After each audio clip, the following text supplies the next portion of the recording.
সজীবের লোক হঠাৎ করে আল্লাহ আমার দেখা করে দিছে। আমি তো মনে করছি ওর লোক আমার এই জীবনে আর কোনোদিন দেখা হইব না। না মা, এভাবে বলবেন না। আল্লাহ আমাদের এমনটা লিখে রেখেছিল। আর আমি তো শুকরিয়া আদায় করছি যে আপনার মতো মা পেয়েছি। খুব ভালো লাগছে যে আপনাকে খুঁজে পেয়েছি।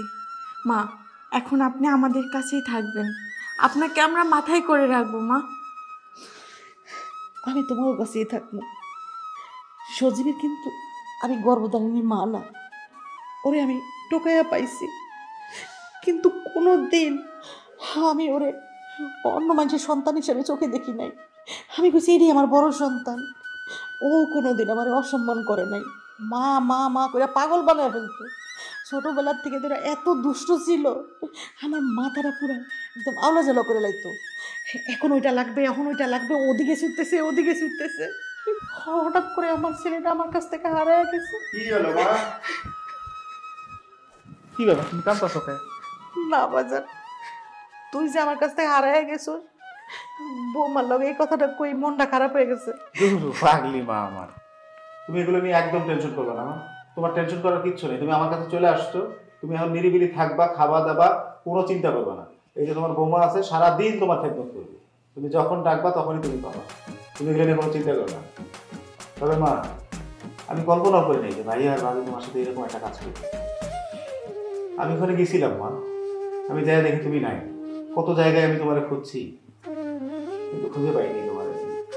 আল্লাহর অশেষ রহমত, আমি তোমার পাইছি। তুমি এগুলো নিয়ে চিন্তা করো না। বাবারে, তুই ওই বাড়িতে তো আমারে খুঁজতেই গেছস, আমারে পাস নাই। ওই বাড়িতে গিয়ে আর কোনোদিন ঝামেলা করিস না। আমার তখন খুঁজে পাইছস, আজ যাবি না ওখানে। ওরা মানুষ না, ওরা অমানুষ হয়ে গেছে। মা, তুমি আমার মা না, এই কথা আমি কখনো ভাবতেই পারি না। এই দুনিয়া তুমি ছাড়া আমার কেউ নেই মা। আমি তোমারই সন্তান, তুমি আমার মা।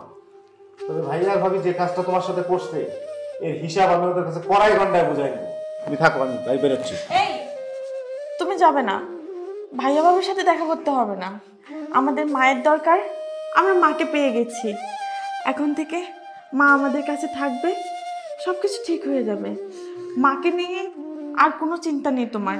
আর ভাইয়া ভাবির সাথে আর কোনো ঝামেলা করার দরকার নেই। তাহলে শেষমেশ তার শাশুড়িরে মিথ্যা অপবাদ দিয়া চলে এই বাড়ি থেকে তুই বিদায় করেছিস, তাই না?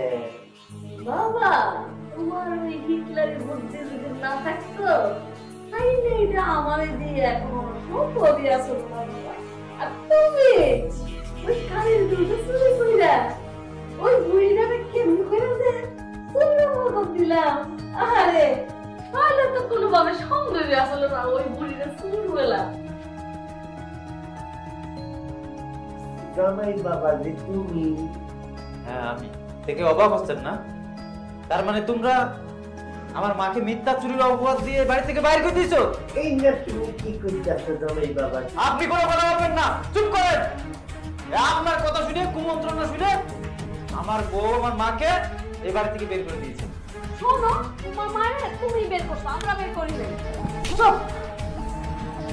তুমি আমার মারলা, তোমার এত বড় সাহস! তুই আমার গায়ে হাত তুলিস? তোর এত বড় সাহস! তোর মতন বউ আমার দরকার নেই। তুই এক্ষুনি বাড়ি থেকে বাইরে যা। এই বাড়ি না আর তোমার নাই, এই বাড়ি এখন আমার। তোর মানে? হ্যাঁ আমার। তোমার মনে নাই ওই যে রাতে তুমি যে সাইন করে দিলা, তখনই তোমার এই বাড়িটা আমি আমার নামে করে নিছি। আর আমার এই বাড়িতে আমি তোমার থাকতে দেব না। তুমি যাই বাইরে যাও। জামাই বাবা,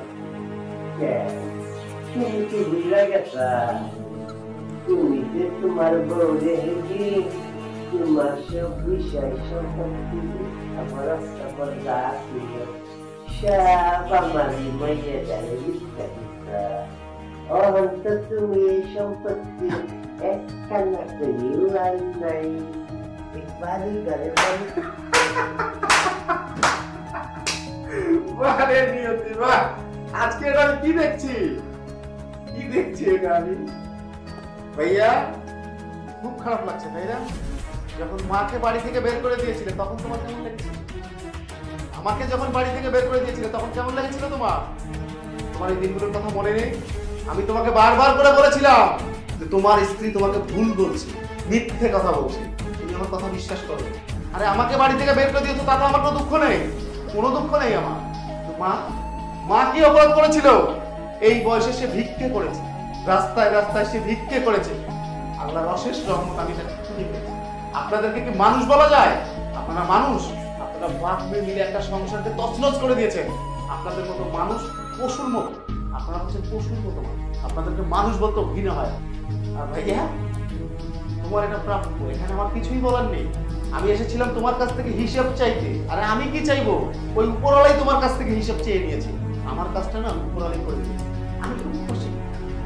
ভালো থেকো তোমরা, সুখে থেকো। আর যদি পারো তোমার স্ত্রীকে সঙ্গে নিয়ে ভালো থাকার চেষ্টা করো। তো যদিও জানি যে তোমরা পারবে না, চেষ্টা করো।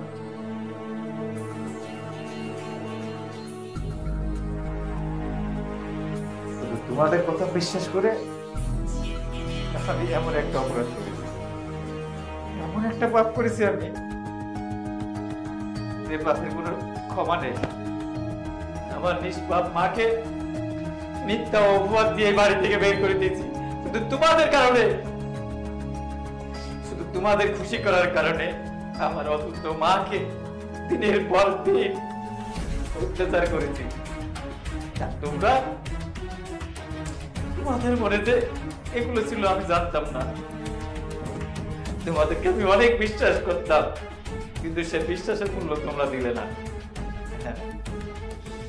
তোমরা এই বাড়ি গাড়ি সবকিছু চাও তো রাখো, থাকো তোমরা এই বাড়িতে, আমার কিচ্ছু চাই না।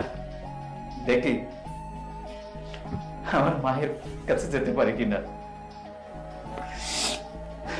ভালো থাকো।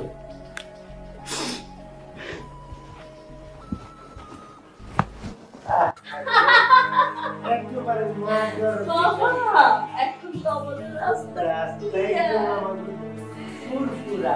আমরা তাহলে সাকসেস বাবা এই মিশনে।